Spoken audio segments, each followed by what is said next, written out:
आस्था के प्रवाह में आज हम आपको बता रहे हैं बंगाल स्थित शक्तिपीठ बंगाल के तारापीठ के बारे में।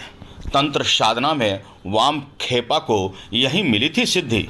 जानिए कि आखिर तारापीठ क्यों मशहूर है। कहते हैं कि पहली बार जो भी वहाँ गया मन की मुराद वो पाकर ही लौटा है। यानी पहली बार अगर आप जा रहे हैं और वहाँ माँ से आप आराधना करते हैं, उनसे जो कुछ भी मांगते हैं वह माँ आपकी झोली में ज़रूर डालती है। कई किंवदंतियाँ हैं। शुंभ निशुंभ हो, धरती को मुक्ति दिलाने के लिए देवी महामाया ने अपनी इच्छा जगाई और देवी कौशिकी का जन्म हुआ। भाद्र मास की अमावस्या तिथि को देवी कौशिकी के शुभ निशुंभ का वध किया और तभी से इस अमावस्या को कौशिकी अमावस्या के नाम से भी जाना जाता है।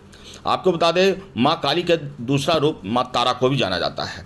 भारत में कुल 51 शक्तिपीठ है और इनमें से 5 बकेश्वर, नल्हाटी, बदकेश्वरी और फुलोरा देवी और तारापीठ ये पश्चिम बंगाल के बीरभूम जिला में है।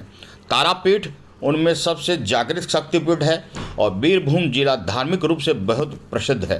तारापीठ यहाँ का सबसे प्रमुख धार्मिक स्थल है और एक सिद्ध पीठ भी है। ये माँ तारा देवी के दरबार में जाने से पहले इस प्रकार आप प्रसाद लेंगे, पूजा की सामग्री लेंगे। ये भक्त हैं दिल्ली से आए हुए मनीष जी। नमस्कार। मनीष जी, यहाँ आकर आपको कैसा लग रहा है? बहुत दिल को सुकून मिल रहा है कि माँ काली के दर्शन करने को मिलेंगे। यहाँ एक भक्त और हरियाणा से आए हुए हैं। राजेश जी, आपको यहाँ आकर कैसा लग रहा है? बहुत अच्छा महसूस हो रहा है, मन को शांति मिल रही है। हम हरियाणा रोहतक से आए हैं। हम पहले देव बाबा गए, उसके बाद फौजी बाबा गए, अब यहाँ आए हैं। बागपत से राकेश जी आए हैं। राकेश जी, कैसा लग रहा है? बहुत अच्छा लग रहा है। किस दरबार में हैं आप? माँ काली, माँ काली के दरबार में है, तारा देवी के तारापीठ। तारापीठ बेहद महत्वपूर्ण और आस्था का केंद्र है यह। बड़े भाग्य से लोग यहाँ पहुँचते हैं।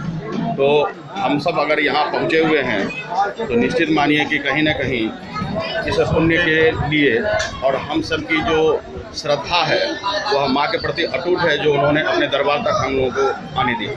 जय माँ काली। जय माँ काली, जय माँ तारापीठ। बता दें, यहीं पर सिद्ध पुरुष वामा खेपा का जन्म हुआ था और उनका पैतृक आवास अटला गांव में है, जो तारापीठ मंदिर से 2 किलोमीटर की दूरी पर है। महाश्मशान में वामा खेपा को हुए थे माँ तारा का दर्शन और माँ तारा देवी के दर्शन होने के बाद वामा खेपा को सिद्धि मिली थी। यह सिद्ध पुरुष भी कहलाए और माता काली माता का ही यह रूप है। मंदिर में माँ काली की प्रतिमा की पूजा माँ तारा के रूप में की जाती है। आपको बता दें, बेहद पौराणिक इतिहास है। 1274 में बंगाल में कौशिकी अमावस्या को तारापीठ महाश्मशान में श्वेत शिमूल वृक्ष के नीचे संत वामा खेपा ने सिद्धि प्राप्त की थी और उस दिन ध्यान में रखकर वामा खेपा को माँ तारा ने दर्शन दिया। महिषासुर के अत्याचार से देवता की रक्षा के लिए माँ दुर्गा का अवतार हुआ। शुंभ निशुंभ से धरती की मुक्ति दिलाने के लिए देवी महामाया ने अपनी इच्छा जगाई और देवी कौशिकी का जन्म हुआ। भाद्र मास की इस देवी कौशिकी ने शुंभ निशुंभ का वध किया और तभी से इस अमावस्या को कौशिकी अमावस्या के नाम से भी हम जानते हैं। बता दें, तारापीठ मुख्य मंदिर के सामने ही महाश्मशान है और उनके पास है द्वारका नदी। भारत की सभी नदियां उत्तर से दक्षिण की ओर बहती है।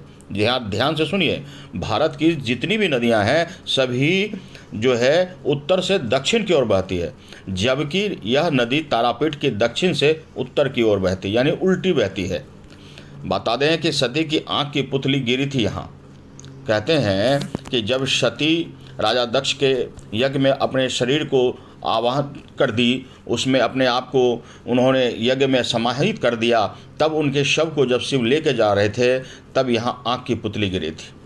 वशिष्ठ मुनि का सिद्धासन और तारा माँ का अधिष्ठान है, हिंदुओं का महातीर्थ है और सुदर्शन चक्र से जब भगवान विष्णु ने माँ सती को छिनभिन किया तब माँ की आँख की पुतली यहीं आकर गिरी थी।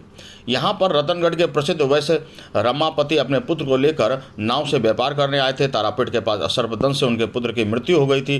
पुत्र के मृतदेह को देख दूसरे दिन दाह संस्कार के लिए रखा गया और तारापुर में ही ठहर गए। उनका एक सेवक उनको तारापीठ स्थित एक बड़े तालाब के पास ले गया। उन्होंने वहाँ आश्चर्यजनक दृश्य देखे। उन्होंने देखा कि मरी हुई मछलियाँ तालाब के जल के स्पर्श से जीवित हो उठती है। यह देखकर वो अपने बेटे को भी ले आया और उसी जल में उनको स्नान करा दिया। या फिर क्या था, उसका पुत्र जीवित हो गया। तब से इसकी महत्ता और भी बढ़ती चली गई। तंत्र साधना का जागृत स्थल है तारापीठ। आपदा विपदा को दूर करने के लिए माँ तारा मृत्यु के पश्चात भी तारने वाली है और शक्ति मातंगी के चरण कमल यहाँ के महाश्मशान में प्रतिष्ठापित है। कहते हैं कि यहाँ बेहद आप शुद्ध मन से तंत्र साधना करते हैं तो ईश्वर तारापीठ की कृपा उन्हें प्राप्त होती है। ऐसी अनेक कहानियाँ, अनेक किंवदंतियाँ, अनेक आस्था की यह पुरजोर और आस्था को बल देती कहानियाँ सामने आती है। बहुत सारी कहानियाँ हैं, जितनी भी जानिएगा वो कम पड़ेगा। आप इतना ही जान लीजिए कि माँ तारा देवी बेहद आपके लिए और तमाम उन लोगों के लिए, उन भक्तों के लिए जो उन पर आस्था रखते हैं, उनकी मुरादें पूरी करती है। खासकर कहा जाता है कि पहली बार जो गया और जो कुछ मांगा वो मुराद वहाँ पूरी हो जाती है। बोलिए प्रेम से जय माँ तारा। हमारे साथ बने रहिए और देखते रहिए अनुभवी आंखें न्यूज और पढ़ते रहिए अनुभवी आंखें अखबार। सोशल साइट्स, ऑनलाइन चैनल पे जाकर आप हमारे चैनल्स को देख सकते हैं, लाइक और सब्सक्राइब भी कर दीजिए। दोस्तों, आप हमसे जुड़ने के लिए अपना पासपोर्ट साइज फोटो और एक आधार कार्ड की फोटोकॉपी हमें भेज दें और हमसे जुड़ें। हमारे से जुड़ने के लिए इस नंबर पे आप हमसे बात कीजिए। हमारा नंबर है 8826227802।